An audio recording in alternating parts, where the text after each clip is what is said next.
Good morning, DawgNation. I am Brandon Adams, and this is DawgNation Daily, the daily podcast for Georgia Bulldogs fans, presented today by Pella Window and Door of Georgia. Happy Thanksgiving week to all of you, one of our favorite times of year as you roll towards the end of the season. Clean old-fashioned hate coming up on Saturday. And boy, here around DawgNation, we got a lot to be thankful for. We'll talk more about this in a moment when it comes to our DawgNation invasion on the Tennessee River. What an incredible day that was, leading into a terrific weekend with Georgia beating Tennessee. We're just going to reflect on all of this here for a moment because it was truly a special time and a whole lot of fun. John Stinchcomb stops by there as well. We'll talk about how kind of the playoff race is shaping up around UGA, and we will just kind of deal with a lot of the angles here from a big Georgia win against the Vols on Saturday, hushing up and quieting down all those folks from Tennessee who thought they were going to have, plenty to enjoy and plenty to cheer for, and ultimately that ended up not being the case. So we'll do all of that here over the course of the next few minutes. Glad to have you with us for it. So what do you say we get it started? It is DawgNation Daily, the daily podcast for Georgia Bulldogs fans, presented today by Pella Window and Door of Georgia, and it begins right now. Today's episode of DawgNation Daily is brought to you by Pella Window and Door of Georgia, viewed to be the best. Presented by DawgNation.com. This is DawgNation Daily, the daily podcast for Georgia Bulldogs fans. Here's your host, Brandon Adams. I've got the greatest job in the world, and I love what I do here as the host of DawgNation Daily, presented by Pella Window and Door of Georgia. And in the years of doing this, we've had lots of really good weekends. I don't know how many of them have been better, though, than this past weekend when you talk about DawgNation invasion on the Tennessee River as a lead-in to a wonderful win for UGA against Tennessee. Now, if you're watching on video today, you see me kind of showing off the DawgNation on the Tennessee River T-shirt here. Very, very proud to wear this today. Very proud of all of you who seem to have a really good time on our big event there on Saturday. Now, you're going to have to give me a couple of days here on this because we're obviously trying to kind of regroup and sort of put it all together, back together after being gone this weekend. But I'm looking forward to showing you in the days to come some of the fun that we had around this wonderful event. And what I love here is that when we made this T-shirt was kind of like an artist rendition of sort of what we hoped the DawgNation invasion would sort of look like. But what you actually see is, for those of you watching on video, the actual real thing ended up being almost exactly what we sort of planned it to be. In fact, a couple of you sent this to me. I'm going to show one of these right now. Matt Rukavina, big thanks to our friends at the SEC Network who during their SEC Nation morning show kind of showed off here the event. And I'll tell you, our team, BJ Sweeney, who you've heard us talk about before, Faraday Pippin, one of our newer folks, and the whole host of people, Lance, and a whole group of people who just helped get all of this together here. The way in which we had the riverboat decorated with all that cool signage, the DawgNation flags flying, which I thought was a wonderful touch. And I mean, how about this? And if you're not watching on video, I do realize that you don't see this. And by the way, thank you to Matt Rukavina for sending this in.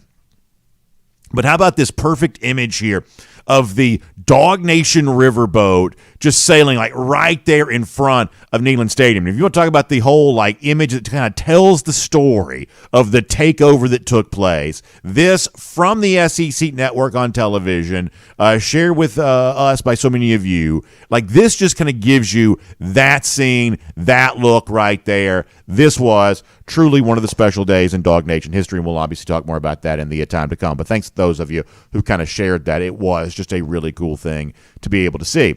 But it also kind of leads into a really big day for Georgia on the field. And obviously, I kind of expected this game to be closer. Many of you have been kind enough to point out the error of my ways when it comes to the prediction. And I think by now, a lot of you know that I try to give big, loud opinions, try to be as clear as I possibly can about them. I've never taken myself too seriously. Obviously, I'm going to get plenty wrong. You can just add this to the list of things that I've been wrong about, and hopefully I've never pretended to be more of an oracle than I actually am. At least I hope not, because that'd be pretty gross to be, that lacking in self-awareness. But the point here is that with Georgia going on the road and being more dominant, frankly, than I expected it to be, handling the environment that Tennessee fans created there at the beginning with such ease, boy, I think it really tells you something about Georgia right now. And the comparison I've made a couple of times is because I also thought that Georgia might be in for a tough game when it played here in 2021. And that was before Georgia had broken through and won the national championship. And to me, Georgia going on the road when it did to Neyland Stadium in November of 2021, winning easily, shaking off the hostile crowd, getting a dominant win the way that it did then was, to me, a really important data point in demonstrating this was a Georgia team that had a chance to truly be different, had a chance to truly be special, and that team went on to win the national championship there that season. I thought Saturday's game was a little bit of the same kind of thing here, where when you see Georgia go out there and shake off the early touchdown, shake off the loud crowd, really play as well in Neyland Stadium hostile environment as it had played against Ole Miss in a friendly environment the previous Saturday, you were once again reminded that this Georgia team is built very much similarly. Now, the overall component pieces and maybe the playing personality and the identity is slightly different than the last two teams, but in terms of just sort of the stellar standard that's set on a week-to-week basis, this Georgia team is very much in keeping with those previous Georgia teams of the last two national championship seasons. I think Saturday's game became another really strong reminder of all of that. But then beyond that, there is also the historical precedent going on here where Georgia has now won 28 straight games. Georgia has now capped off an 8-0 streak in the regular season of the SEC now for a third straight year. And this league went to an 8-game conference schedule going back in 1992, and no one's done 8-0 3 straight years the way that Georgia just finished that off on Saturday. So as we kind of move into a Thanksgiving week, as we kind of move into a time when we all think about the things that we're grateful for, obviously in our own lives, we have plenty to be grateful for, but in our sporting lives, as sports fans, we also have tons to be grateful for here right now, and it's the way in which Georgia is doing all of this, making something that's far more difficult than Georgia makes it look happen with regularity and seemingly with ease. Those of us who are Georgia fans have a lot to be grateful for, and on Saturday, Kirby Smart kind of talked about that. The appreciation that he has for what Georgia's doing, but also kind of staying in that grind and trying to make sure it keeps happening and trying to offer the explanation of, well, exactly how is it that Georgia's able to have the success that it's able to have game to game, week to week, month to month, and now year after year after year. Smart offered some reflections on that on Saturday. This is some of what Kirby Smart had to say. A lot of work, man. A lot of buy-in. We spend a lot of time in the off-season building our roster, and I'm not talking about portal kids or recruiting kids. I'm talking about take what we got and make what we got better than what they got. And if that means meeting with a kid and selling our culture and selling that Marcus Rosemead's got a crack on a block, and that's more important than any catch he makes. And if the kids believe in that, they do a great job. But we get a lot of outside help. We contract with people that come in and help us build I really believe our cultures are different. Everybody will say it's players. I just don't think that it's just players. We got good players. We got really good players. But I think there's a lot to our culture that kids buy into, and they stay level-headed. They're not talking about the streak. They're not worried about the streak. I mean, like I said, it's going to end and we're going to start a new one. But for right now, they just keep getting better.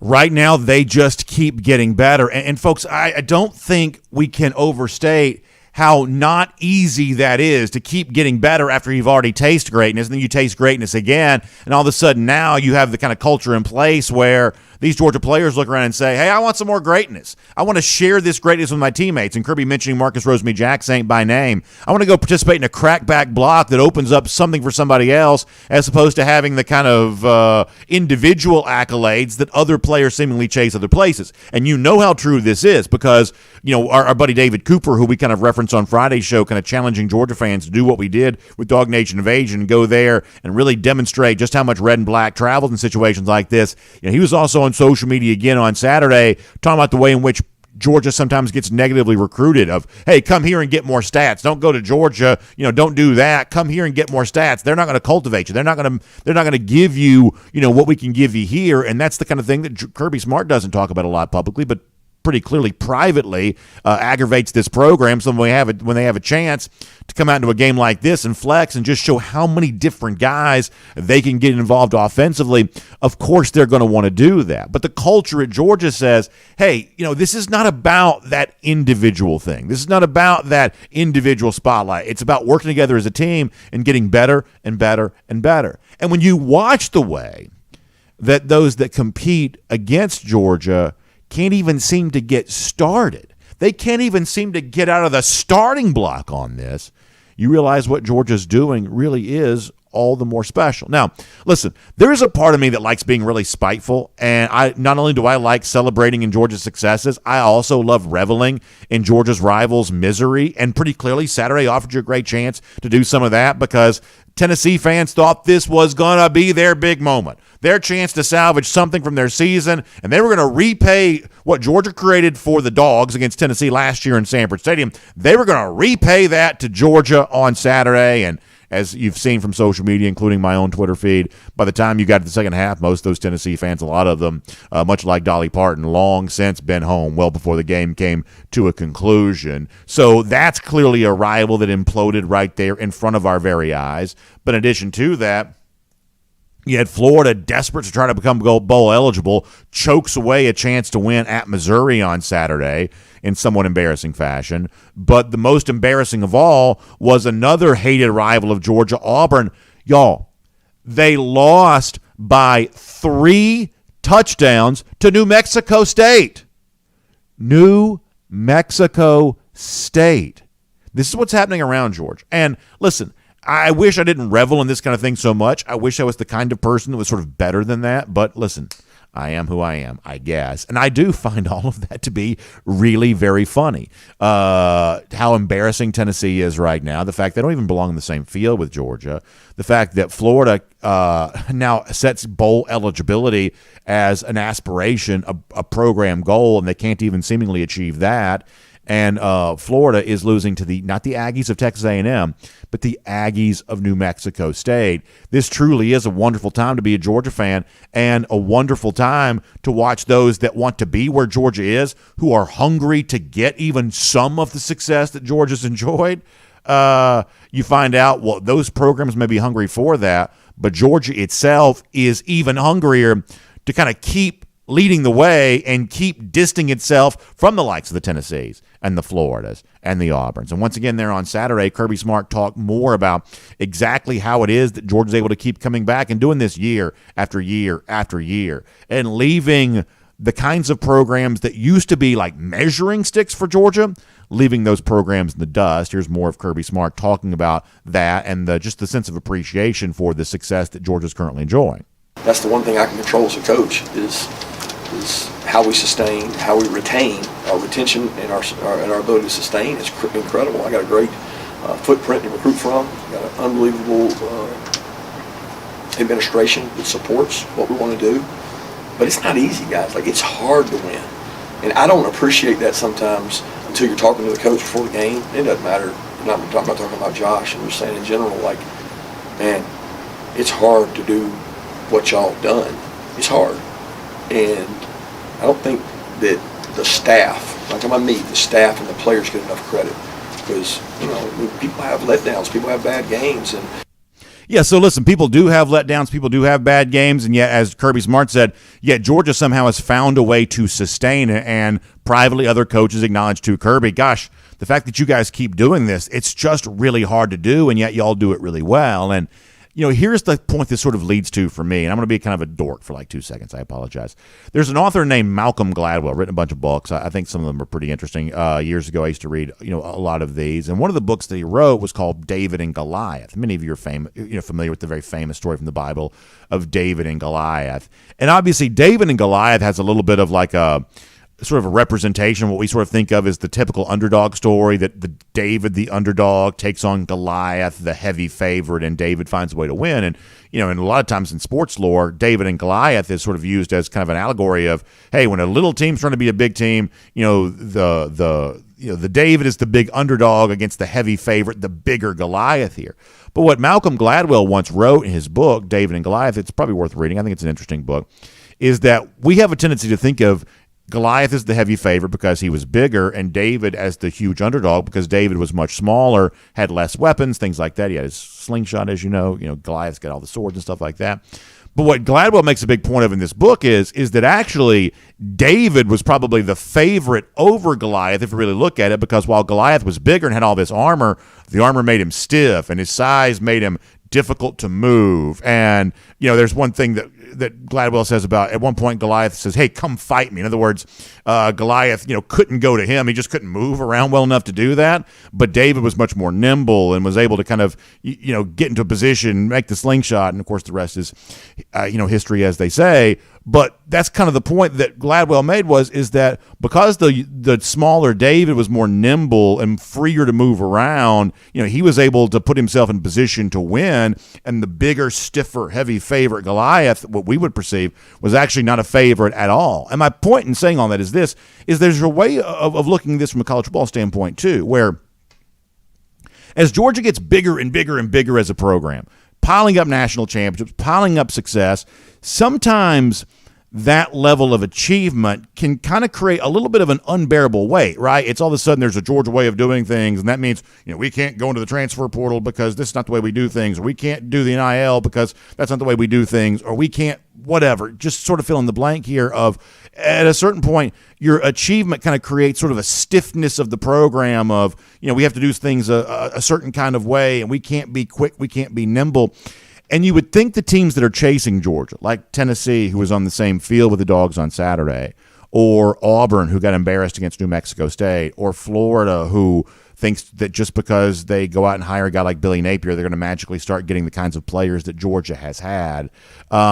You would think these programs trying to chase Georgia would have the chance, like we're told, David might have been, a little more nimble and a little more motivated, a little hungrier, and therefore they can be more aggressive in the transfer portal, and they can be more aggressive in some cases with NIL. And we have evidence that in some respects, programs like this have been much more aggressive than Georgia in those types of environments. And yet it doesn't seem to be helping them on the field.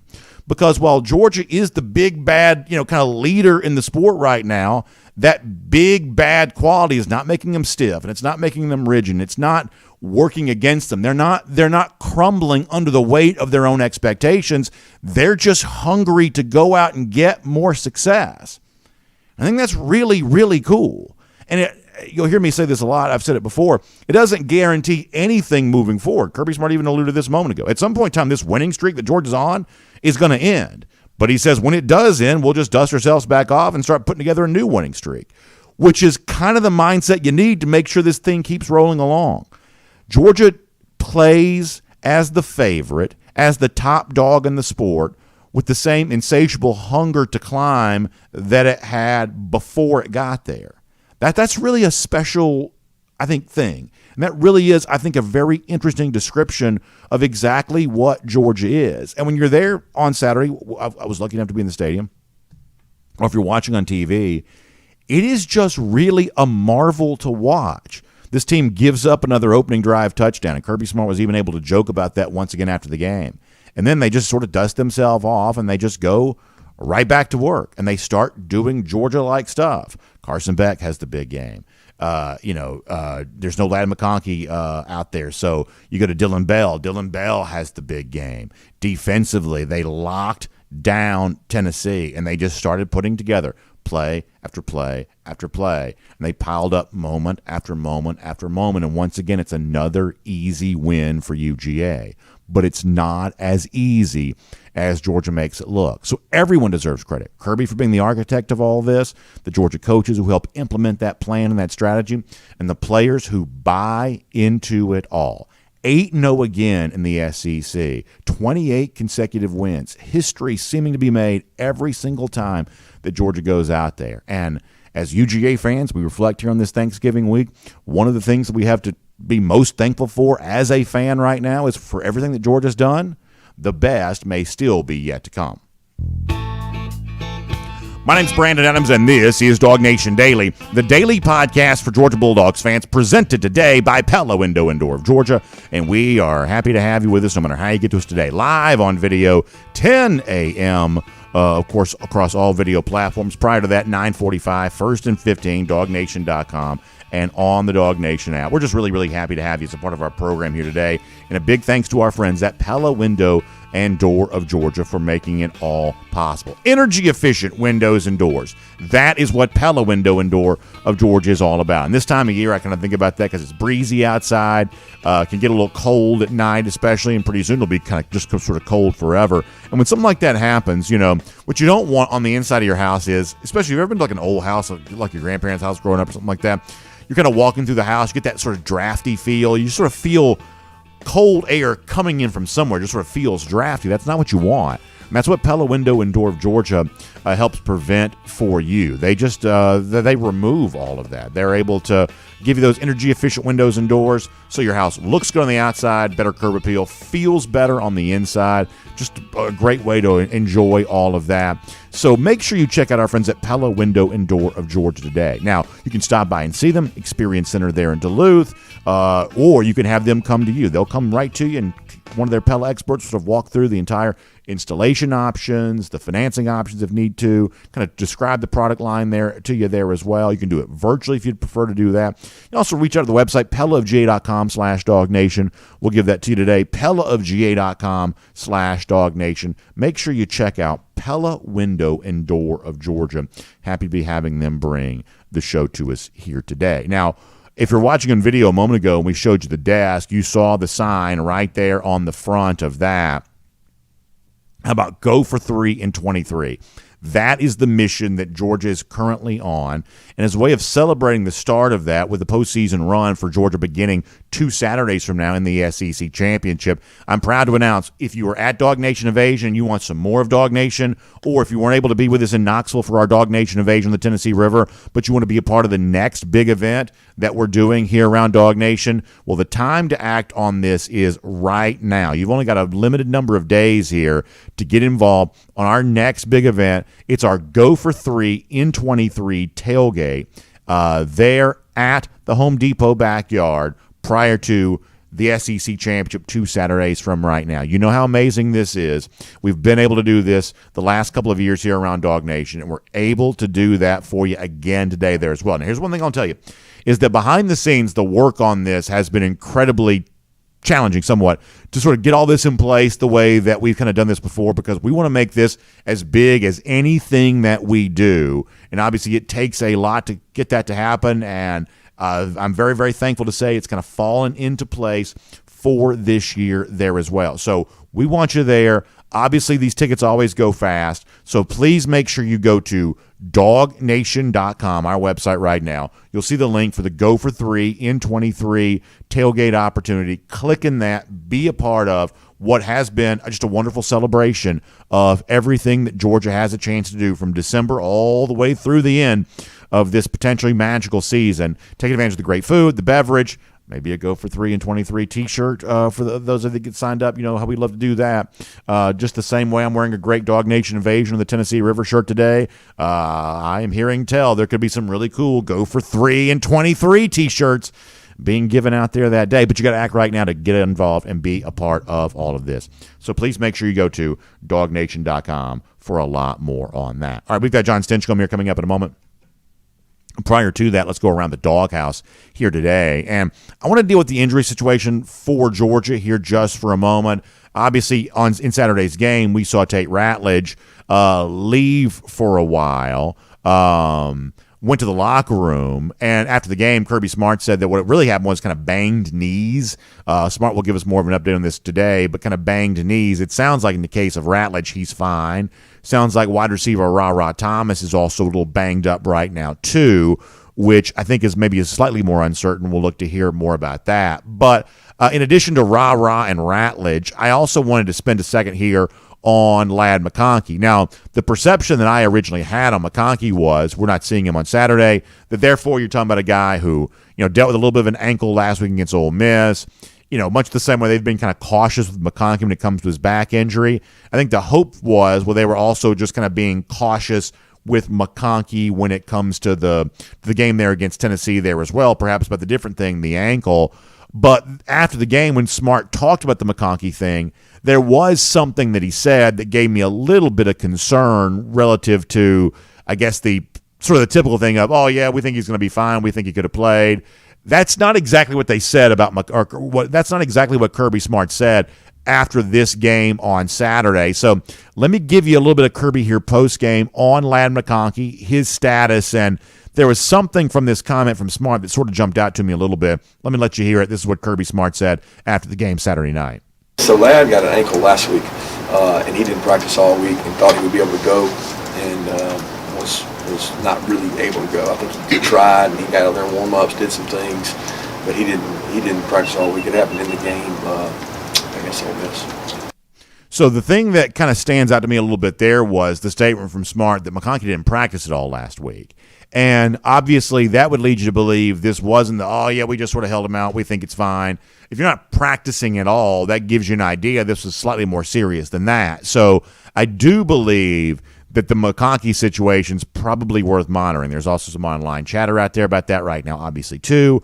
Admittedly, that's not particularly positive here right now. So I'm speaking to you, right nearly 10:30 in the morning here on a Monday. We'll hear Kirby Smart about an hour and a half or so from now, and I do believe any kind of further update, if Smart's willing to give it, on Ladd McConkey is going to be pretty important because it sounds like his injury may be slightly worse or perhaps a good bit worse than I initially hoped and thought that it perhaps would be. So this is definitely a situation worth monitoring.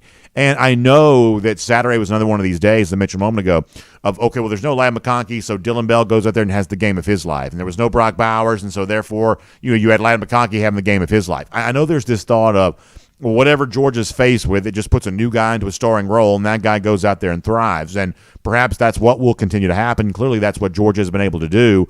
We obviously appreciate that. But I also want to be realistic here, that the McConkey injury, if it is indeed something more serious than just we kept him out because we were just trying to monitor him and be cautious, if it ends up being more serious about that, this would be a big deal for Georgia in the postseason because last year McConkey was one of Georgia's most important players in that championship run. I do believe that right now he stands as Georgia's best deep threat wide receiver. The Florida game was the biggest proof of that. Obviously, this is a bona fide, legitimate playmaker, and his injury status is going to be one worth watching. It's not a season ender for Georgia, of course, if McConkey's not going to be a full go the rest of the way. But this is one of the more substantial injuries that Georgia could sustain if that's what this is. So let's watch it closely. Let's listen in and hear what Kirby Smart has to say about this. But the McConkey ankle now, a little bit of a big deal and a little bit of a potentially developing storyline. We'll see what new information we get there on that and make that around the doghouse here today on DawgNation Daily, presented by Pella Window and Door of Georgia. So wonderful weekend for UGA, as we said before. Big win against a rival. A lot of other Georgia rivals really looking pretty bad, which gives a lot of us plenty to laugh at and plenty to enjoy. So we'll keep doing that. Before we're done, we'll also look at some of the other big stories around college football here for this weekend, including how the kind of playoff landscape starts to take shape around UGA. We had a couple of very interesting new data points added into all of that. We'll also begin more of our kind of look back on DawgNation Invasion of the Tennessee River with a wonderful collection of golden shoes coming up here in just a little bit. That is going to be a lot of fun there as well. But for now, here on our program, DawgNation Daily, presented by Pella Window and Door of Georgia, let us also get ready to get more thoughts on the win that was and what happens next for UGA. Great guy to do this with on a Monday. It is John Stinchcomb and our Marlowe's Tavern Insider Update here on DawgNation Daily today.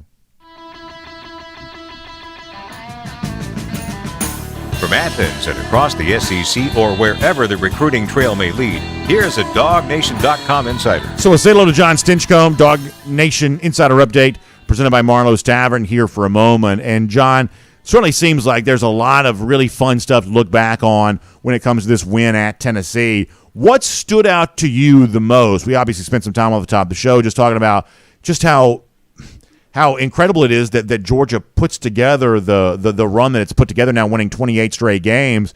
But whether it be that or something for this game in particular, what stood out to you about Saturday? Well, a couple things. One, Carson Beck's performance. He continues to put together a season's worth of work that is truly testamentary to the preparation of the last few years. We haven't been able to see his development because of Stetson Bennett, and there were so many question marks surrounding him before he took the field of how are you going to replace a guy like Stetson? And quietly and consistently, he's gone out there and performed, and I think this past weekend might have been his best performance. Looked so comfortable. He was distributing the ball really well, putting it exactly where it needed to be. And on the other side of the ball, looking at the defense, outside of that first play, their preparation was, highlighted throughout the entire game. The way that after every play, you watched the way that defenders were getting set up, knowing their opponent, how they like to play, being in good position and suffocating an offense that at times has posed some real difficulty to defenses. I think it just shows the complete nature that Georgia is rounding into as a team. I think that's exactly right. And, I'll start with the back part of that you had to say. The way that I said this during our post-game show on Saturday is that this is a real legitimate conversation right now about Beck being mentioned among the, if not the, very best quarterback in college football right now. And I say that knowing full well, look, Michael Penix in Washington, they found a way to win on the road at Oregon State on Saturday. That's no easy feat. I honestly believe that Bo Nix, the Oregon quarterback, really deserves a lot of credit for how he's kind of reinvented himself in this next phase of his career there at Oregon over the course of the last couple of years. Obviously, that's the guy that Georgia fans have gotten used to beating, and we've made fun of that in the past. But the truth is Nix has gone out there and had a really good career. He deserves credit for that. What Jaden Daniels is doing at LSU clearly speaks for itself. And yet saying all of that, and I believe that all of those are legitimately true statements, what Beck is doing on a Saturday-by-Saturday basis, John, that's more than keeping pace. I mean, I was on the field on Saturday for that game. I can tell you at the very beginning of that game, for all I want to, say mocking, Tennessee fans, the truth is they did create a loud environment. And it is the kind of thing that a lesser quarterback perhaps would have struggled in. But Beck right now is just not a lesser quarterback. He's playing just as well in this spot as he did last week against Ole Miss. That's a friendly confines game between the hedges. This is a hostile road environment, supposedly something that Georgia had not seen a lot of. But frankly, Georgia as a team doesn't look any different in that situation, in that scenario, and I believe that Carson Beck is a big reason why. John, it is just possibly true that Beck just may be the best quarterback in the entire sport. Isn't that wild? I mean, you unknown commodity coming into this season. And I'd say Jaden Daniels is another guy that has, based on his performance, moved himself into that national conversation as one of the best quarterbacks. Yeah. But you cannot leave Carson Beck off the list. Yeah, I think we knew that Penix probably was posed to have a good season this year, as was Bo Nix. But for Carson, you didn't know what you had. And this past weekend against Tennessee, really the past three games that he's played, has shown that he's one of the very best quarterbacks in college football right now. And the performance that he's had without Ladd McConkey and without Brock Bowers, and his ability to make the guys around him really look like superstars on any given week, I think has shown that he's one of the best at college football right now. And that's, unexpected to say. I'm not sure a lot of folks would have said that 6 weeks ago when you're kind of coming off some cupcake games and there was, still concern about, could he be accurate on open receivers down the field. This game against Tennessee, I mean, he was spot on with almost every pass he threw, including some incompletion. So you look at his completion percentage, and one of the first passes he threw it was a rocket now, but that's a pass that Brock Bowers usually brings in. So was spot on and has been most of the season. Here's the other thing too. I mean, I briefly referenced this a moment ago. Privately, I think they're pretty aggravated sometimes with the negative recruiting that they get. Everybody is, right? I mean, negative recruiting is a thing that goes on. Oh, you don't want to go to so-and-so place because of so-and-so reason. And the thing that Georgia has been negatively recruited, against with is the whole idea of it's not an offensive-minded program. Oh, it's great to go there and be, a defensive player. It's great to go there if you want to block, but it's not a place that you're going to thrive offensively. And yet, Georgia, once again, scoring 40 points per game and, once again, kind of lighting up the scoreboard, you have a situation where, Joe Milton coming into this year clearly had more previous experience than Carson Beck did, and yet one quarterback looks like, as we said before, potentially the best in the sport, and the other guy is, of total no consequence whatsoever. So the idea that somehow the Georgia coaching staff is hamstrung when it comes to putting an offensive game plan together, clearly that's not the case, obvious, and it's a total, rebuke to anyone who's ever tried to claim that it is. And so that's the other thing, John, here that I think stands out about the performance from UGA is they've kind of become this year, I think, a team sort of led more by the offense than the defense, although I believe the defense is still really good, but they're, I believe, more led by the offense this year than the last two national championship teams have been. And so, to me, that's the kind of interesting subtext of all of this, is that Beck is playing like a potential Heisman finalist, which would be back-to-back years for Georgia, if that turns out to be true, for a program that supposedly doesn't get good quarterback play and doesn't have explosive offenses. Somehow you've had, back-to-back quarterbacks playing at what I think of as sort of a Heisman finalist type level. There's just a very interesting retort in all of that to the prevailing narrative that's been used against Georgia in the past. Oh, absolutely. And for the negative recruiting, I mean, you get it, right? It's the most dominant program in all of the college landscape. So you're going to try to poke holes wherever you can, especially because one of the main reasons for the success Georgia has had is in recruiting. So if you can try to find holes in the fence, if you will, I mean, it makes sense that other coaches are going to poke holes where they can. With that said, when you have team success, the individual awards and rewards follow. And it makes me think of, there's a Norcross graduate in Jeff Backus, and he played for the Detroit Lions his entire NFL career. For those that watched, and not many people were watching Detroit during this era, he was one of the very best tackles in all of football during his tenure there, but didn't get a lot of pub. Why? Because he was on the Detroit Lions. Yeah. And it wasn't a national team. Nobody's watching them. So there are other players that were able to be highlighted. And I say that to highlight the fact that for Georgia, the individuals do get more attention and more spotlight and more opportunity. Look at a guy like Trayvon Walker, who was able to go first overall in the NFL draft and wasn't that marquee player in any given year for Georgia. But yet, because of his contributions and because he wasn't the only guy that the Georgia defense or the Georgia football team was relying on, you were able to see that he's a special talent, and those that know the game can pick up on the fact that he is one of the best available in that NFL draft. So, though individual success, recognition and awards and opportunities that are created about being on a really good team is one of the reasons why the good players, the 4- and 5-star guys, they want to come and play at Georgia. They know that Kirby runs a very difficult practice. He's going to make you better.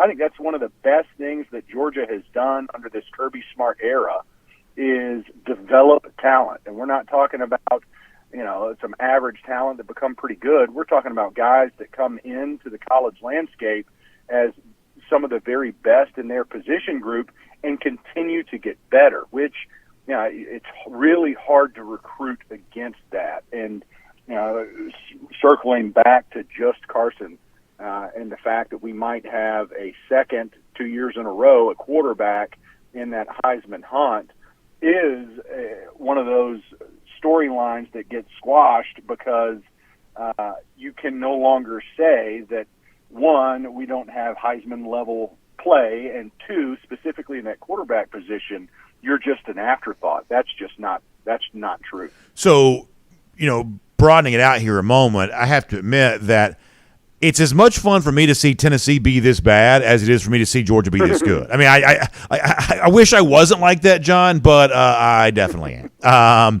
And then in addition to that, you've got Auburn losing by 3 touchdowns to New Mexico State, which, by the way, unreal. On our prediction show on this past Friday, I said to Auburn, be very careful with New Mexico State. I did say that. They didn't listen, but I did tell them that. I did try to warn them. And then Florida, kind of falling and choking away their chance to get bowl eligible on the road at Missouri and providing a chance for Missouri to do the kind of the Gator Chomp celebration, in their face there a little bit. I mean, John, obviously, as someone who kind of enjoys these rivalries and the sort of back and forth that fans have with each other, that's a lot of fun. But it also, I think, gives you additional context for Georgia, who's as hungry for its 29th straight win, which would come this Saturday, as these other programs are for the sort of win that would kind of give them the relevance they don't currently have. And, Josh Heupel, goes to Tennessee, and he's got a mandate to spend all this NIL money and try to level the playing field with Georgia, and thus far just simply can't do it. Billy Napier, 2 years on the job, he's really no better, and if perhaps probably even worse off than what Dan Mullen was, the guy that got fired before him. Hugh Freeze has literally nothing to show for his first year at Auburn. Very, sort of a continuation of the Brian Harsin era there, right there. So it's obviously fun for a Georgia fan to reflect. Our team is as high as it's ever been, while our rivals are collectively as low as they've ever been. But it's also just additional context in all of this of the fact that Georgia finds a way to maintain and keep the focus and keep the hunger, keep the connection, and these teams that aspire to be where Georgia is, they just seemingly can't even get out of the starting block. Yeah, and I think where the praise needs to be is for Kirby Smart and his staff, and really the entire athletic department and their ability to separate themselves, because there are programs that are trying everything they know to do. We need NIL money, check. We need to go and get some of the best coaches that are available, check. And it still doesn't equate to success on the football field. So it is a difficult equation to crack, and Georgia has created that separation in a time and era where there's so many changing facets, and the dynamics of putting together a successful football program are as challenging as they've ever been. Georgia's found a way to separate from the herd. And I think it's a testament to all those involved. And, Kirby has probably rightfully so moved the attention away from this sequence of wins that he has strung together and been a part of a historically wonderful program, back-to-back national champions, number one ranking in this third season, and arguably has the very best shot on another national championship at the end of this season. And when you step back and you look at it and you recognize there are some other national brands within our conference that are trying everything they know to do to no avail to close that gap, it just is astounding how dominant this program has become. And I'm sure they're grateful that there's no longer divisions within our conference, because that separation, that gap, does not seem to be closing, despite all the many efforts that are happening, whether it's Florida or Tennessee or our two biggest SEC East rivals, or even broaden the scope, Auburn and others, Texas A&M included, that are doing everything they know to do and still not able to move the meter in a meaningful way. I think that's right. And, it's also an example of how sports are different from real life. In some respects, sports can mirror real life. In other cases, it can be completely different. This, to me, an example of it being completely different, because in real life, the universe is somewhat infinite, right? So it's like you can have a successful business and I can have a successful business because there's just plenty of room for a lot of people to succeed in life, because there's just a lot of, potential, a lot of resources and things like that. But in sports, we kind of draw the boundaries sort of narrowly. All of a sudden, the resources are limited, and it becomes more of a zero-sum game. So in other words, as Georgia gets better, it's taking food off the table of these border state programs. And so therefore, Georgia's success does create less of an opportunity for success for these other programs. So perhaps it's not a coincidence that Georgia is getting better and better and better and better because it's hoarding the resources, player-wise for sure, coaching talent perhaps maybe even there as well, but it's hoarding the resources these other programs would like to have. So perhaps it's not a coincidence that Georgia is at its best simultaneously while the teams that it's always competed with are kind of at their worst, because the players that Georgia's stacking up, the roster that it's building,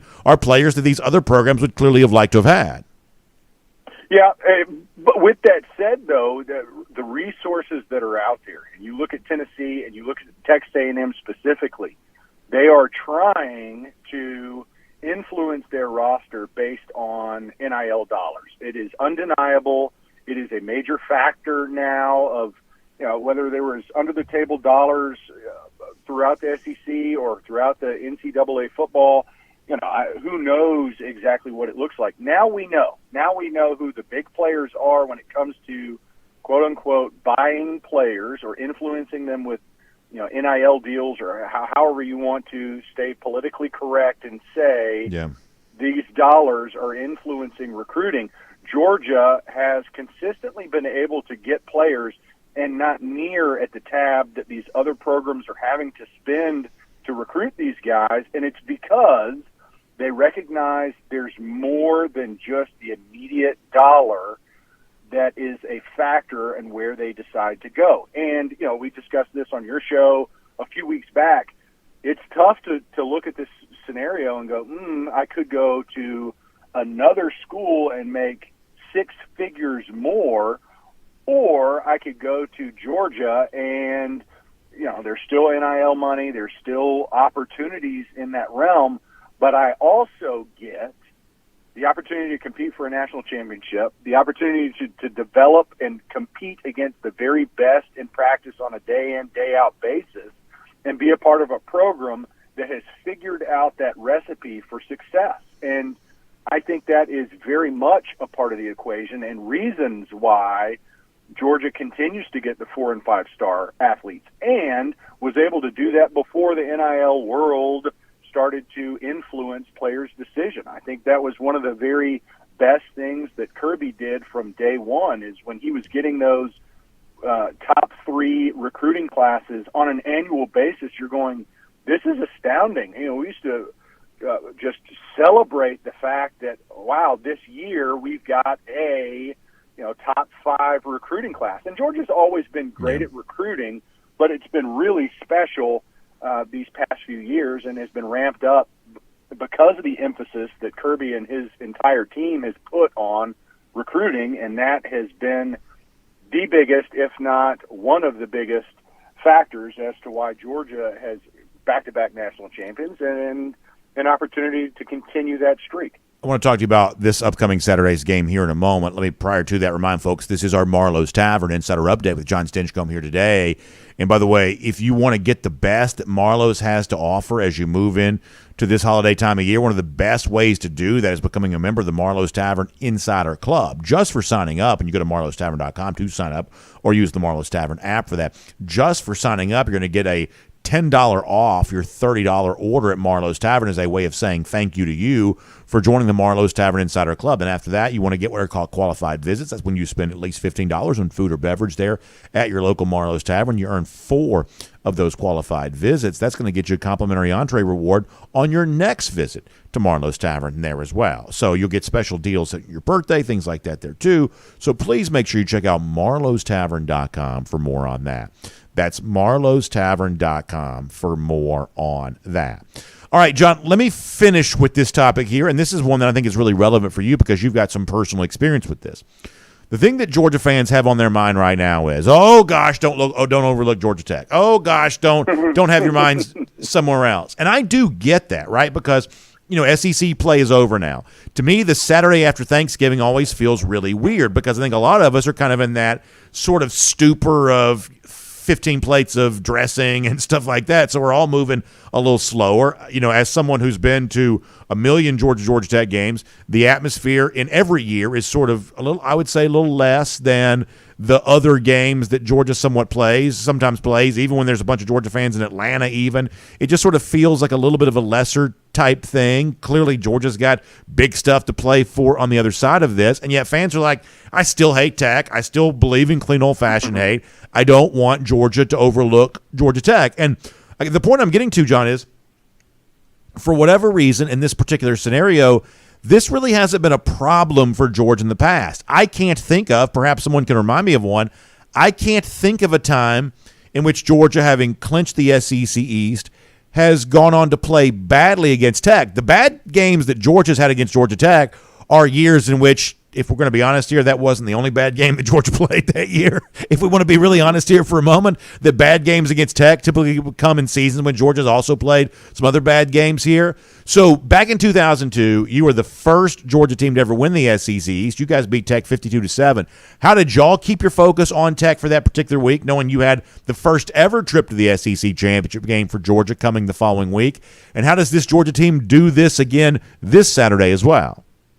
Well, I think it's something that Kirby speaks about often, and that's the culture that is a part of the program now. And it's not a focus on the opponent. It's a focus on Georgia and the guys in that locker room and performing to the very best of their ability. And that's what we see week in and week out. And that's how teams avoid those letdowns in performance, is because it doesn't matter who they're playing against. They practice so hard. Notoriously, one of the hardest practices in all of college football is at the University of Georgia. And that's not lost on the players, and it certainly isn't lost on fans when Saturday rolls around and you see the performance that's on the field. And it's because they feel like, I've worked too hard to come out here on a Saturday and not perform at our very best. And I don't care who it is across from us that has to receive the brunt of our frustrations of, these physical grinder practices. But if I only have a limited number of opportunities to go out here and show the world the fruits of our labor, well, then we're going to take advantage of those opportunities. So it's not about who Georgia is playing. It's about Georgia playing the very best level of football that they can. And that's why they're able to answer the bell when, it's a challenging situation. And it is a challenging situation when you watch film all week and you say, you know what, this team isn't as good as some of the other opponents we face. And this team isn't as good as our guys. We should win this game. Mentally, that is a challenge. It is a challenge as a player to get prepared. And how you face that challenge is recognize, I don't care who I'm going up against, it's about us playing our best version of football. And that's how they've been able to, even the game against Tennessee, they couldn't have started off any worse. You're in a hostile environment and you feed the Flames with a 75-yard touchdown and say, man, this could be one of those games that is a challenge.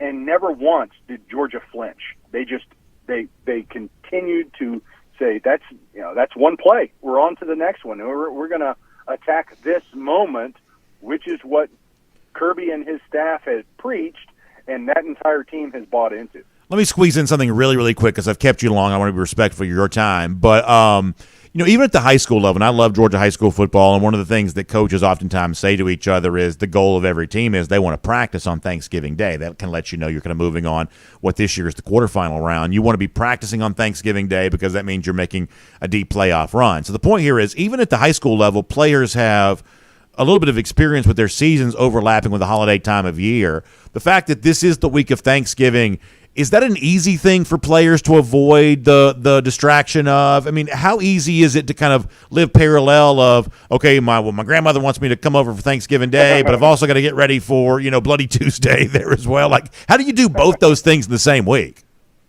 Well, I didn't recognize the challenges of juggling holiday schedules until I was done playing. It is quite a challenge. Yeah.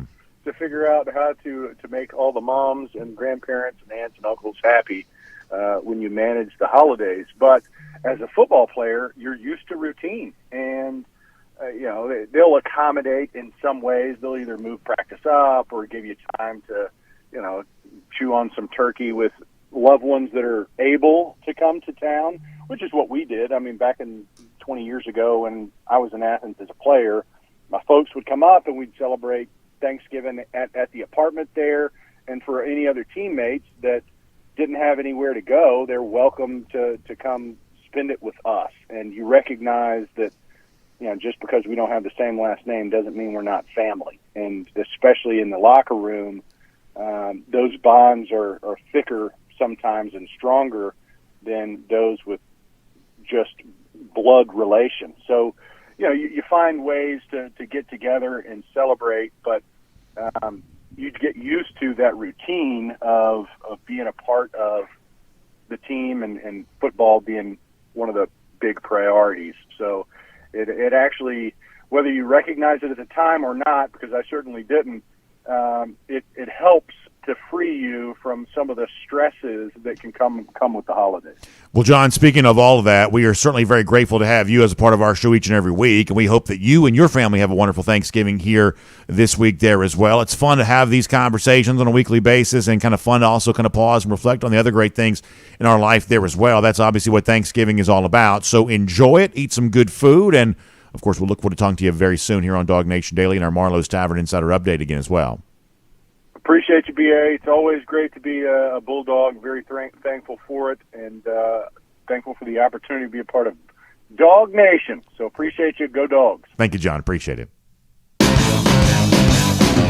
Let's take a look around the rest of the league. This is SEC Through. Yeah, I love Thanksgiving, and I'm glad to hear John's thoughts on that too, because it does seem like it's hard, right? I mean, it does seem like the idea of navigating the holiday time of year while also staying sort of the football vibe is difficult. And frankly, I think it's difficult for fans too. I mean, I'm telling you right now, I've been going to Georgia Tech games my entire life, and as I told John earlier, I wouldn't put the Georgia Tech atmosphere, even in a good year, up against the other games that Georgia plays. I think there's something weird about the Saturday after Thanksgiving. I do. Now, it's perhaps different other places because, let's face it, Clean Old Fashioned 8 does not have the same level of intensity that Iron Bowl does, or some of the other rivalries that get played on this final week of the year. In fact, I don't even know that I put it in the same category as the other kind of overlapping SEC, ACC in-state rivals like we see with Florida State, Clemson, South Carolina, Kentucky, Louisville. There's something about this that just sort of feels a little bit different. And we'll obviously talk more about the Georgia Tech rivalry throughout the year, or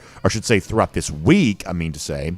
It is very important to a lot of you, and we'll kind of address it as such. But interesting to kind of think about how you get your focus, how you get your mind right. I do believe that Kirby Smart has taken a similar tact on that the last few years. It seems to be working, and we'll probably address more about that as the week goes on, because I think we even got another example of that earlier this year about exactly how Smart chooses to approach this game. We'll give you more of that as we get a little deeper into the week. For now, though, how about cruising around the SEC courtesy of Royal Caribbean? Now, on Saturday, I was happy to be cruising on the Tennessee River, as you see our DawgNation Invasion t-shirt. But as I told our folks on video that day, I'm a big believer that proximity to water is a great judge of how, I guess, happy your life probably is on a given basis. And so while we're looking forward to, or certainly looking back on and enjoying our cruise on the Tennessee River on Saturday, also gives us a chance to look ahead to cruising around the SEC courtesy of Royal Caribbean here today, and our DawgNation cruise coming up in April. And that was the one thing that kept coming up on board the riverboat on Saturday is, gosh, doing this makes me want to go on that DawgNation cruise, people would say to us. And honestly, and I would tell them this because here's what we kind of know is, right, it's like I do these ads for a living. That's how I feed my family. But obviously the companies that we get a chance to work with here at DawgNation, I'm very thankful to say I do genuinely believe in. And I do have a great deal of confidence that introducing people to the products and services that we get a chance to interact with here is going to make your life really better. And I think the chance to be on a Royal Caribbean cruise vacation with us in April is a really good thing. And I was telling this to the people in person there on Saturday that this is not just me being paid to say that. That's something I do truly believe. And I do really enjoy when folks sign up to come on the DawgNation cruise, when they have a good time. It's just something that's very satisfying for me. So Jessica Slater, a great travel agent, specially selected for us by Royal Caribbean. She wants to help you out with all that. So give her a call, 770-718-9147. That's 770-718-9147. You can also email her at jslater@dreamvacations.com. And she's put together a wonderful website. It's called RoyalDogs.com. Dogs, of course, spelled the way that it's supposed to be, DAWGS, RoyalDogs.com. That gives you all the information you need about the upcoming DawgNation cruise. As I'm talking, you see that great video, the concept art for Icon of the Seas, which will debut in January, as many of you are aware of. I am very lucky to have my chance to be on board that there as well, coming up really soon. Really excited about all of that. All right, so let's talk about the playoff race here for a moment, because there were a couple of results on Saturday that I do think have an impact on that. For those who wanted chaos, you didn't really get that. You had teams ranked near the top who continue to win. Obviously, Georgia leading the way. They're on that. Michigan, slight struggle with Maryland, but ultimately kind of an inconsequential result. Ohio State in the Big Ten, kind of very much the same way.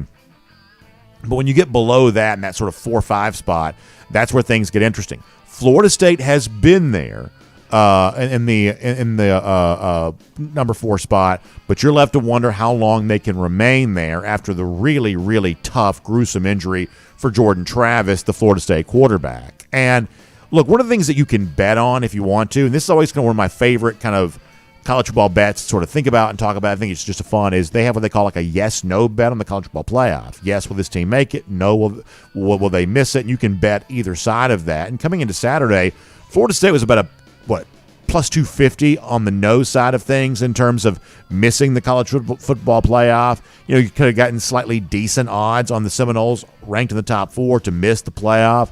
I think you're about to see those odds really come down here in terms of the likelihood that Florida State, will miss the playoff. And I think this is true for a couple of reasons. A, without Jordan Travis, not only is the ACC title game against Louisville now much more difficult to win, I think even the Florida game could be a little bit more difficult for Florida State to win with no Jordan Travis. But even beyond that, one of the intense debates going to happen in the upcoming days is how the committee would treat a potentially undefeated Florida State that no longer has Jordan Travis. One of the things we've heard from the committee in the past is they function, they say anyway, more like what the NCAA basketball tournament selection committee does, which they consider injuries. We've seen before, team that perhaps deserved a high seed, they lose a star player to injury. All of a sudden, that team gets a worse seed because of that, because they're being reevaluated on the basis of the injury. And I do believe the committee would reserve the right to do that with Florida State too. Now, ultimately, the committee's going to do whatever it wants to do, and it's just going to justify its reasoning after the fact. We know that. They enjoy that flexibility.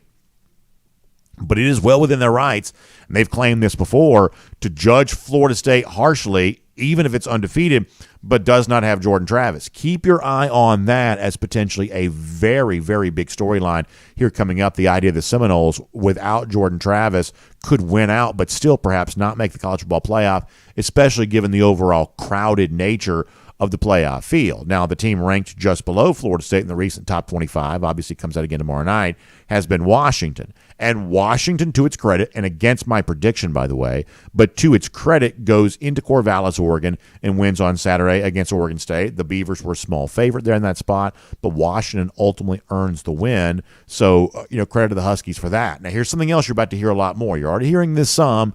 I think it's a fair comparison. You're going to about perhaps start hearing it more, which is that Washington sort of starts to feel like this year's TCU a little bit, where, last year TCU just kept winning, closely, oftentimes closer than the experts thought it should be, but nonetheless, they're finding a way to win. They're kind of pulling out games in which statistically it seemed unlikely. They're undefeated. They make the run to the college football playoff. It sort of feels like right now Washington is that kind of team. Even the comparison of like Max Duggan a year ago to Michael Penix this year, even that sort of comparison sort of plays out. Both teams wear purple, I guess, if you want to keep the narrative going. That sort of works well there on that too. But Washington is just one of those teams that has seemingly been on the verge of a loss all year long, and to the Huskies' credit, they still haven't taken one. Sitting here now at 11-0 with the Apple Cup coming up on Saturday and a potential rematch with Oregon in the Pac-12 title game. All of a sudden, Washington, who's supposed to be at any point in time giving up its status as a playoff contender, they are just not doing that. So right now, with 2 in-state rivalry games to come here, you have got both Washington and Oregon very much alive for the college football playoff. And if both these teams win here this week, that sets up what I think is almost a virtual guarantee that the winner of the Pac-12 title game will emerge with one of the playoff spots in hand, but obviously takes away a playoff spot from somebody else. The other team that's kind of just below that obviously is Texas. Texas also took care of its business against Iowa State there on Saturday there as well. So all of a sudden you're talking about that team, kind of keeping pace and keeping the discussion going here. And so the more these teams are kind of ranked in between Georgia at 1 and Alabama at 8, the more these teams keep winning, the more the spaces are kind of occupied to prevent what we've seen the last 2 years, which is a runner-up in a conference title game. Last year it was Ohio State. Year before that it was Georgia. The runner-up in a conference title game making the college football playoff. This seems to be the kind of year where that might not be necessarily an easy thing to do. Well, Arkansas won on Saturday against an inconsequential opponent, but the more important news than that is the announcement from Hunter Yurchek, the Arkansas athletic director, that Sam Pittman is going to return in 2024, which thrills me. I love Coach Pittman and love cheering for the Hogs with him as the coach. It also probably surprises me a little bit too. Thought we were probably heading for one thing. We're actually heading for something different here now with Pittman returning for the upcoming season. Maybe the crowded nature of SEC coaching searches causes Arkansas to rethink this, or perhaps they just really believe that Pittman can kind of get it turned around here. Clearly, the most important thing for Pittman is going to be what he does with his offensive coordinator. He really benefited from having Kendall Briles in this role for a couple of years. Briles obviously left after last season to go to TCU. Dan Enos, Pittman's a good friend, was not a good hire, fired during the season. So moving forward, what they do at the offensive coordinator spot is going to be a pretty big deal. There have been some rumors out there about Dowell Loggins, who had been tight ends coach at Arkansas, became South Carolina offensive coordinator, that Loggins could be mentioned as the next offensive coordinator here. That's literally just a rumor. But, watching to see what Pittman does on the offensive side of the ball is going to end up being a very big deal for the Hogs here this offseason. But we're obviously very happy that Pittman's going to return because, to me, college football is better with these kinds of coaches in the sport. Obviously, we love Kirby Smart, but not every coach has to be like Kirby Smart. I think there's a way to be a little different than Smart and kind of chart your own course and perhaps cultivate a little bit different kind of personality, which I think Pittman, to his credit, has done. And so good to have him returning. Now, another coach who I think has kind of done the same thing for his own program is Shane Beamer there as well. A little bit different type of guy than Pittman, of course, but another guy that's sort of charting his own course from a personality standpoint. And South Carolina got a big win on Saturday against Kentucky. Now, it doesn't feel big because we're late season, and this is just about the chance to preserve an opportunity to even be bowl eligible. But these are the kinds of games that keep a program from completely falling apart. And it's the kind of loss that South Carolina avoids that the Arkansas and the Floridas and the Tennessees, for the most part, are not really avoiding right now. We said coming into the year that year 3 was going to be really hard for Shane Beamer and for Josh Heupel, these guys kind of moving into that year, because program growth from where they had been after the first 2 years, just not an easy thing to conjure up. It's just not an easy thing. And so salvaging anything to make your fans feel any kind of positive way about the program is probably the kind of thing you want to do. And for the folks who saw this game, I think you'll say Gamecock fans created an incredible environment. Is it Darude? Is that how you say the guy's name who did Sandstorm, the song that South Carolina has used to kind of fire up the crowd for a good number of years? He was there in person. So it seemed like it was a pretty cool environment there, and obviously a little bit of a personal win for Beamer over Stoops, because they've had a kind of a war of words back and forth with each other here, a little bit of war of words with each other. So pretty good night for South Carolina, and the kind of thing the SEC provides. We're kind of even down the docket a little bit. You have games that sort of feel like something. Pretty intense atmosphere there. South Carolina gets the win. We'll give them some credit for that. And we'll make it cruising around the SEC, courtesy of Royal Caribbean. Now, as we wrap up here today, let me beg your pardon on one thing. We have gotten as many good Golden Shoe submissions from a lot of people on the boat with us on Saturday as we've ever gotten. I've never felt so well-stocked with worthy submissions for the Golden Shoe. So y'all give us a few days here. Over the course of the next few days, we're just going to kind of roll out sights and sounds of all of this, and hopefully it'll motivate you if you're on the fence while there's inventory available, to jump in here and be a part of our DawgNation Go for 3 and 23 tailgate next Saturday at the SEC Championship, when you see all the great fun people are having with us on our DawgNation invasion of the Tennessee River here this past Saturday. So we're going to do a bunch of great Golden Shoes over the course of the next few days. Let's do a few for you here right now. Billy Hurley, another one of the guys that sent the great photo of the DawgNation invasion riverboat on the SEC Network on Saturday. I mean, how cool does that look? What I like about Billy's photo is you can kind of see the DawgNation flag, not only the DawgNation kind of wrap around the boat, but also one of the DawgNation flags flying on the riverboat there as well. Like, this just really came off very, very well, and Billy's photo from the SEC Network gives us a good sense of that. Billy, I really, really appreciate that. Thank you very much. How about our next Golden Shoe here, too, goes the way of William Perry, who was actually with us on the DawgNation invasion on the Tennessee River. He says, inspired by Logan Booker, which is one of our friends from 960 The Ref, and since the only reason the Vols lost in Athens last year is because of the rainwater, I brought an emergency kit, a.k.a. Athens Rainwater Williams. There you go. So that's the Athens, Georgia rainwater that William took into the stadium on Saturday. Now, normally when you see a clear jar inside Neyland Stadium, that's a very different kind of thing, if you get my drift. But in this particular case, that's the Athens, Georgia rainwater. And if you're watching on video, how funny is the Tennessee fan in the background there, clearly nonplussed by the presence of so many Georgia fans in the stadium. Pretty good stuff from William. William will give you a golden shoe from that. And you can tell that's still early in the game because Tennessee fans were still present at the game. But William, very, very funny stuff. How about our next one here? Brian Whitehead shows the goalpost, and he says, the goalpost at Neyland Stadium marked safe from being thrown today into the Tennessee River. And indeed, that is the case. Goalpost, nothing to worry about there. They did not get drowned. And to the river keepers up there in the volunteer state, no pollution on this particular Saturday. You don't have to worry about the water quality being tarnished by the goalpost being thrown in, because when Tennessee's playing Georgia, those goalposts are not in much jeopardy of being torn down. Very funny stuff from Brian Whitehead. We appreciate that. How about our next one here there as well?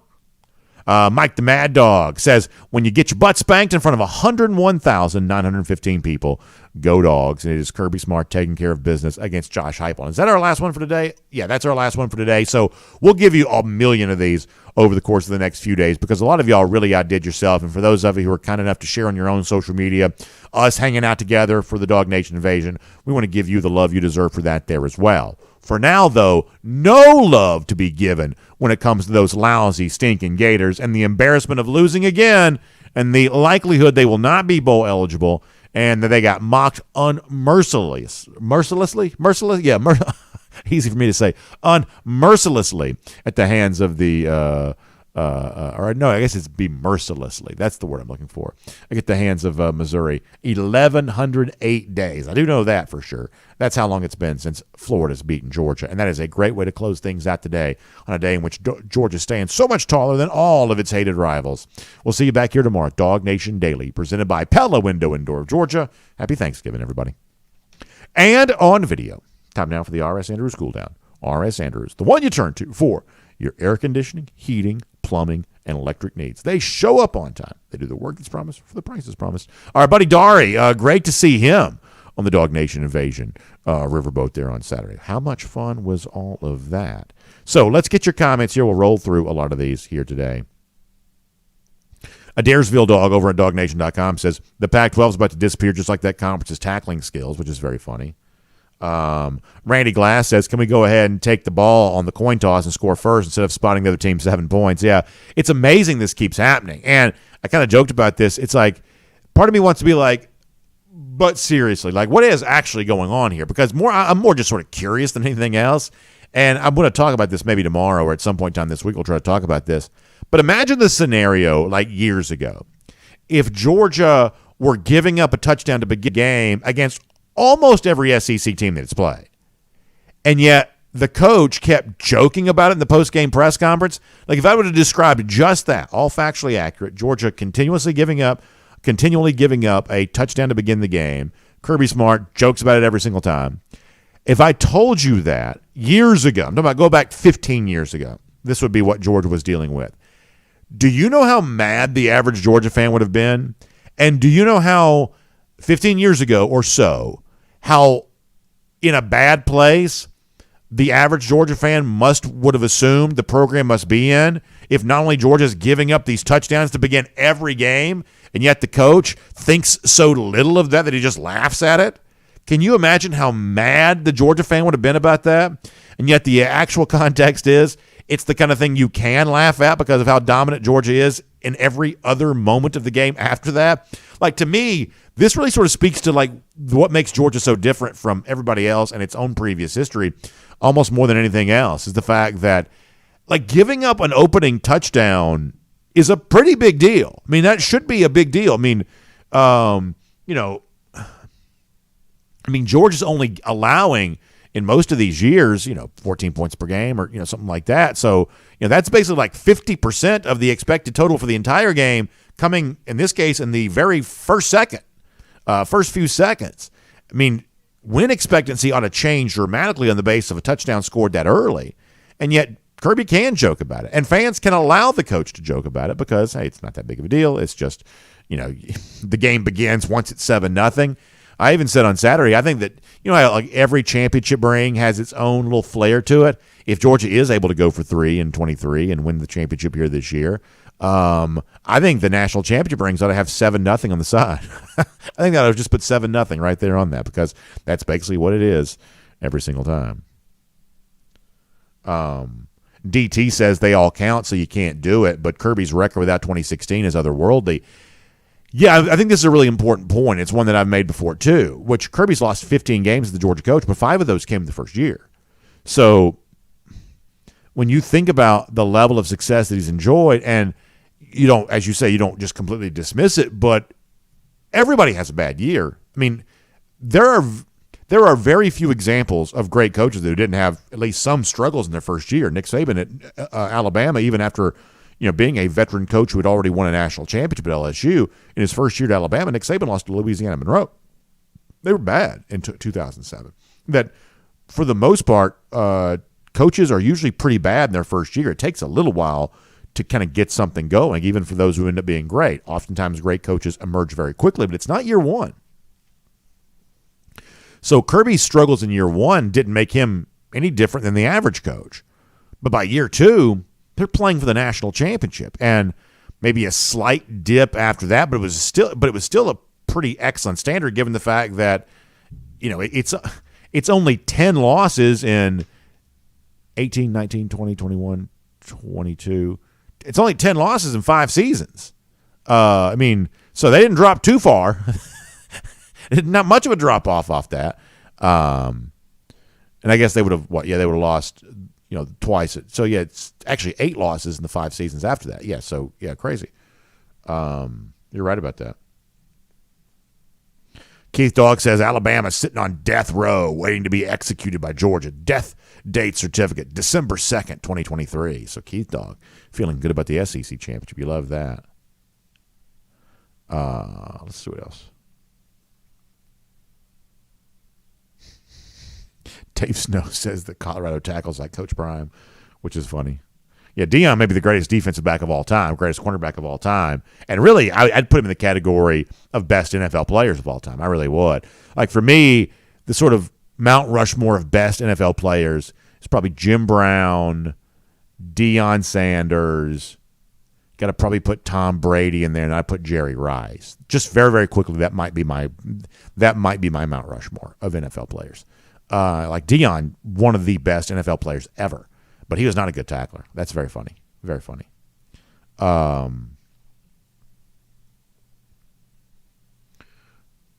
Let's see what else. BMAC on when the 2024 SEC schedule is going to be released. I feel like I heard this the other day. There's a chance we may get that in December. I feel like somebody told me this the other day. Maybe we get this in December. I believe there's a chance we may know this by the end of this calendar year. I could be making that up, but I feel like somebody told me this. All right, let's see what else. Let me go to YouTube here for a moment. Had a good time with some of our YouTube folks there on Saturday. It was a lot of fun. A lot of fun. Let's see what else. Carter Lawson, got a chance to see Carter. That's awesome stuff. Carter, really good stuff, and glad you were there. Jonathan Aaron says, I'm upset with you. The river wasn't red, or did you have to leave all the food coloring at home to make room for more people? Yeah, let's just say that. We had to do that to make room for more people. But we painted it red, figuratively speaking, because they were Georgia people all over. The Tennessee folks were not happy. But guess what? At this point in time, they've gotten used to being unhappy. Alex Lundeen says, I was so confident about this game, I put up my exterior Christmas lights during the halftime. That gives you an idea of that. Wayne Haynes says, listen, Kirby, stop deferring the ball when you lose the toss. When you lose the toss. Yeah, there you go. And what's crazy is that what Smart said after the game about, I told Schumann just to give it up first play. I actually said that to people on the sideline. On Saturday, I was like, well, if you're going to give up the first touchdown, then just go ahead and do it on the first play. That way we can sort of get back to the business of playing football after that, not waste 10 plays on a drive. Just give them the touchdown on the first play and get busy after that. And then Kirby said the exact same thing. I mean, they've got to be seeing something on film that's in the play script, right? I mean, they've got to be doing this. I mean, there's got to be a reason this is happening because it's happened so much.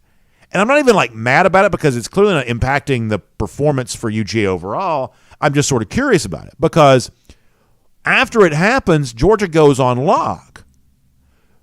So how come you don't just start the game? Like I don't understand that. I mean, I really don't get it. But if we are under the impression that the opening sequence for these teams is a play script, meaning these are the plays they know they're going to run regardless of the situation, they're clearly picking those plays because of something they're seeing from Georgia, which means they've got some strategic advantage.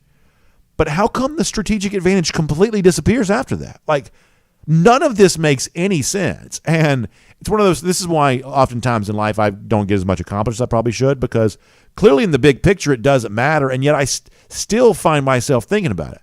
Like, you know that meme of like the couple back to back in bed, and she says he's probably thinking about other women, but the guy's never thinking about that. It's always like, this is that meme for me. My wife, laying back to back, her thinking he's probably thinking about other women, and me thinking about, but seriously, how come this keeps happening? Like it doesn't seem like it.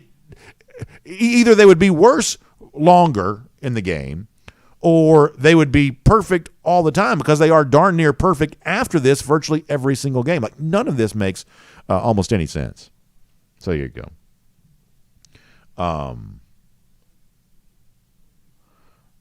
Jonathan Aaron also pointing out, speaking of the clear jar there, that is the line in Rocky Top. It does say they get their corn from a jar. It is true. Like, have you ever listened to the words of Rocky Top? If a Georgia fan wanted to write lyrics to Rocky Top as a way of making fun of Tennessee, it would darn near be indistinguishable from the actual lyrics to the song, which is neither here nor there. But Frank Patterson, I did see this. I forgot who shared this, but I did see this. Y'all know I like wrestling. Like what Mims and Tate Ratledge did to that one Tennessee defensive lineman was like a wrestling thing where they just go pow, pow. And he was staring at the lights. Brandon Griffin says after adjustments by our defense, the other offensive coordinator can't adjust. That's clearly the case. But they're also seemingly clearly seeing something on film that gives them the early advantage there. It's more I'm just sort of curious about all of that. Funny stuff from Christy in here. Let's see what else. Paul Moon also agreeing with Christy that he'd prefer not to know anything about Rocky Top in any way, shape, or form. I said this on our 1st and 15. I felt sorry for Dolly on Saturday. Those Tennessee people did not set her up to succeed. And honestly, I don't know if she even knows the difference, but you got to think her people were just fuming, right? Like there's got to be like a big like committee of people that manage Dolly Parton's every move, right? Got to be, right? Team Dolly's got to be pretty large, you would imagine. They had to be furious. Like, you drag her out there and you get the band, like, you can't sing to that. She can't keep up with it. And plus, like, everybody likes Dolly. Even Georgia fans like Dolly. Just let her sing a couple of bars worth and then just kind of move on. Like, this is, like, Tennessee's handling of Dolly Parton was as bad as its handling of the game plan for Georgia. Really, really a rough look. Memphis Dog says, terrible job with the microphone. Yeah, so if you've ever done like any kind of like public address thing before, the one thing that you know is that speaking in a situation like that is very different than speaking in a situation like this here right now. Like, I have the comfort of hearing my voice like right away. I know that I'm on. You just sort of know how everything is. But when you do something like this, it's completely different. And if you ever do like a PA type thing, normally they'll kind of tell you this. I've done some promotional stuff before, in arenas and stadiums and things like that. And you just sort of have to get used to the idea that you can't quite hear yourself the same way the audience can. You can't. because they're hearing you through the big speakers going all across the stadium, but those big speakers are sort of far removed from you. And here's the other thing, too. Now, I don't have any experience with music, really, but if you ever watch, like, musicians, they have, like, small earpieces in, usually like I'm wearing right now. And the reason why is because if you're on stage with, like, a rock band, all you can hear is the drums. Like, you can't really hear the music if you're on stage with a band like that. You've got to be able to put ears in, little headphone type things in order to be able to hear that. So if you're trying to sing, being able to hear what it is you're singing is really, really important. And it just seems like poor Dolly, they just hung her out to dry. I mean, they just hung her out to dry. Really did not set her up to succeed. Gary Gilbreath says, maybe I'm just overthinking it. Georgia's just giving them hope just to teach the just to tear their hearts out a few minutes later. Yeah, I mean, somebody sent the video, and it's so funny, of the Tennessee touchdown, and then like it goes to the celebration at the end of the win against Alabama last year, where like everybody's just running on the field. Like, it really is very funny. It really is very funny.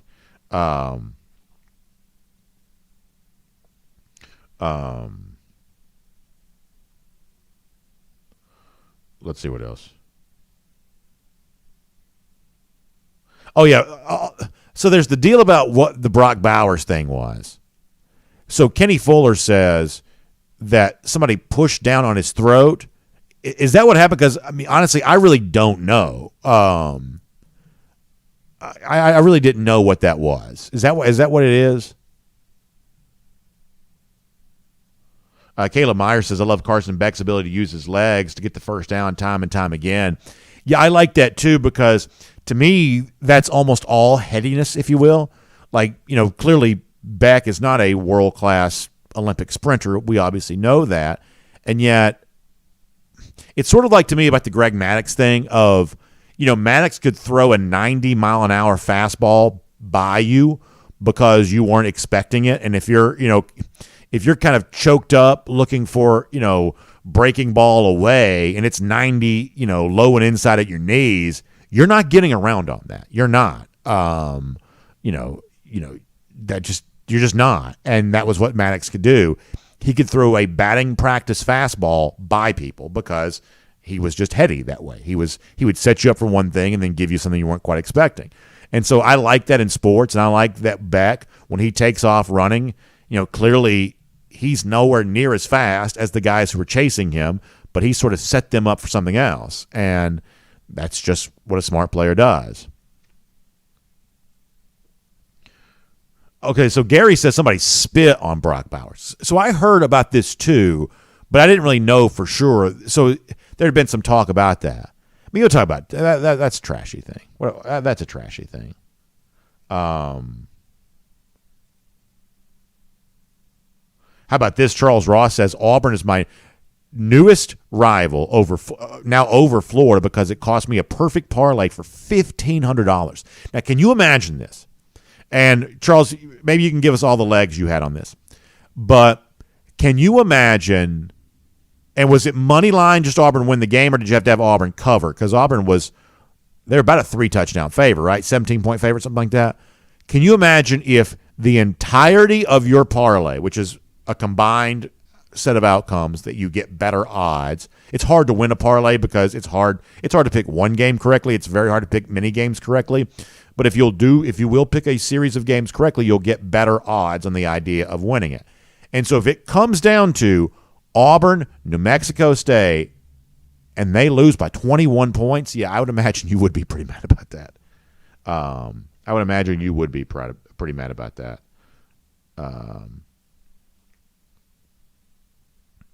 Let's see what else. So Thomas Tyson says it was DJ Shockley who said there was some spitting going on. I mean, that's just bad. That's just bad. I also bet somebody that's like as like quick and like leveraged as Bowers is, I bet he's probably a better fighter than your like mild-mannered sort of projection of him might be. Guy uses his body like he does. You think about like the contortion on the fourth down play against Ohio State. I bet he could do like a judo move that nobody would see coming. I bet he could probably do that. Spencer Clark brings a really good point. This is a really good point. He says, nobody's talking about Kamari Laster, but I have this guy's a top 10 pick. He literally shuts down one side of the field. Spencer, it is absolutely true that we are not talking enough about Kamari Laster. He is a phenomenal, phenomenal player right now. So this is what Charles Ross had. He had Maryland, that's plus the points, BYU, Penn State money line, Georgia, and Auburn money line. Oh, my gosh.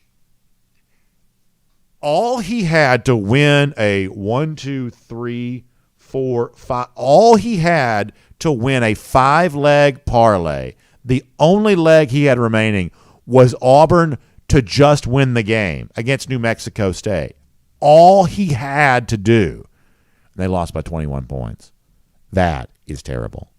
That is terrible. Charles, I'm very, very sorry, man. That sucks. Let's see what else. Chris Tarpley said Auburn paid him $1.8 million to play them and got beat. He said they were laughing off the field all the way to the bank. Yeah, somebody put the meme up. You know, the guy that like walks into the room and he's kind of strutting like that. That's the way that New Mexico State was going to go collect their paycheck, which is very funny. Nature Gator, good to see him in here today. Says he'd give up all his stitches. Nature must have had an issue. I didn't realize that. To see the Florida defense finally show up against Florida State there on Saturday. Yeah, boy, it seems like the Austin Armstrong love affair, it seems like that has kind of quieted down a little bit lately. Frank Patterson, going back to the beginning of the show, Heather Dinich had Goliath in her preseason playoff predictions, which is really funny. Very funny. All right, let's go to Facebook for a moment.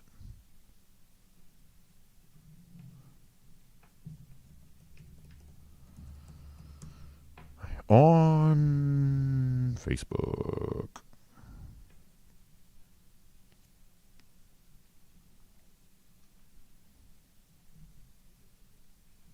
Jennifer Stevenson Fleming saying, I was absolutely ecstatic to see Arian Smith get a big play. I like that there as well. On the jet sweep thing that he ran, it's so funny. It's like he does just have that other gear. And it's really hard when you see a guy kind of do the end around thing like that and you think he's going to go out of bounds and he puts the toe in the turf, cuts back the other way, and he just turns on that extra gear. He's so fast. He's so fast. I'd love to see that play again. I'd love to see that play again from him. And, you know, he's been a big player in big games for Georgia.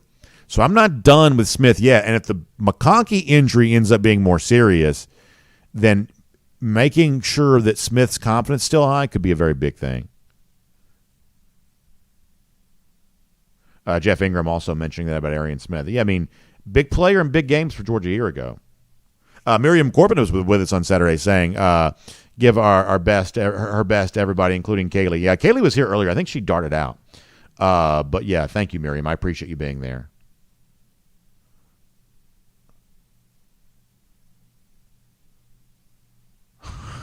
So Justin Gunner says, I work in a call center, and I spoke to an Ohio State fan on the phone the other day, and I told him the call center was located in Georgia, and he says, oh, gosh, I hope you're not a Georgia fan. I'm still mad about that field goal. Justin, that's very funny. That's very funny. Rick Wallace saying, I hated seeing Jordan Travis get hurt. Yeah, I did too, man. You just hate that, right? I mean, he's a very fun player to watch. I think the Florida State's a fun team. I really like their receivers. I mean, obviously, Keon Coleman's having an amazing year, but I think that Johnny Wilson can be pretty good too. Their passing game's pretty fun to watch. I don't know that I have Florida State as like an elite level team right now, but clearly a playoff contender, and I do believe the debate about how they're going to handle this Travis injury, they being the committee, I think it's going to be pretty interesting.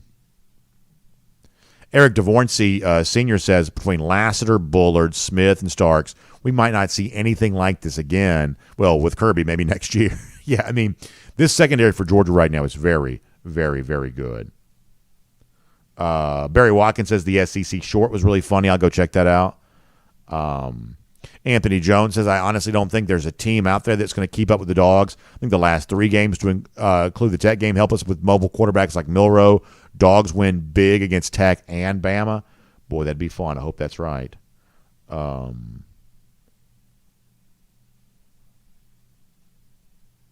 Let's see what else. Oh, how about this? Jeff Ingram coming to the SEC Championship from Arizona. That's awesome. Jeff, please make sure you come by and say hello to us, and we'd love to hopefully get a chance to see you there on Saturday. That's fantastic. Fantastic.